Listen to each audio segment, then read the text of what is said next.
Gita Govindan trust സംഘടിപ്പിച്ച ജയദേവി ഗീതം ശ്രീ ജയദേവ സ്തുതി പെരുവനം കുട്ടന്മാരാർ ഉദ്ഘാടനം ചെയ്തു. സാഹിത്യകൃതികളെ കാലാതിവർത്തിയാക്കുന്നതിൽ സംഗീതത്തിന് വലിയ പങ്കുണ്ടെന്ന് അദ്ദേഹം പറഞ്ഞു. സംഗീതം ഒരു ഘടകമാണ് ഇതിൻ്റെ പ്രചാരത്തിന്, ഈ സാഹിത്യകൃതികൾക്ക്.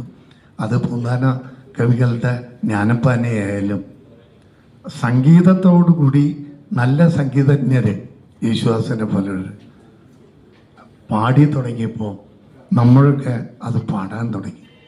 അതുപോലെ തന്നെ ഈ അഷ്ടപതി സോപാന സംഗീതം കേരളത്തിൻ്റെ ക്ഷേത്രകലയാണ്. അതിലും പരമപ്രധാനം സംഗീതം തന്നെയാണ്. അതിൽ സംഗീതജ്ഞനായ ശ്രേഷ്ഠരെ നമ്മൾ ഓർക്കാറുണ്ട്. അത് നല്ല ഒരു കലാശാഖയാണ്.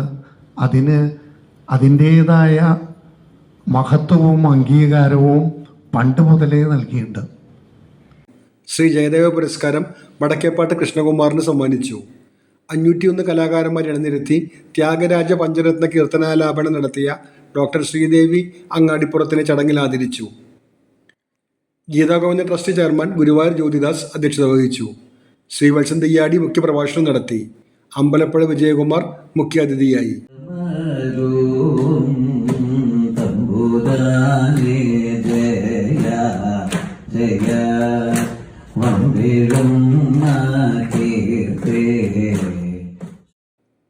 തൃക്കാമ്പുറം Jayadeva Marar, Kavil Unnikrishna Warrier, doctor PKM Bhadra, Mammiyur Devaswom chairman GK Prakashan, councillor Shobha Harinarayanan, KP Udayan, advocate Ravi Shankar, Kallur Unnikrishnan, KP Karunakaran, P Unnikrishnan Nedungadi, Balan Varanattu, doctor KV Prabhakaran, Rajesh Puthumana എന്നിവർ സംസാരിച്ചു.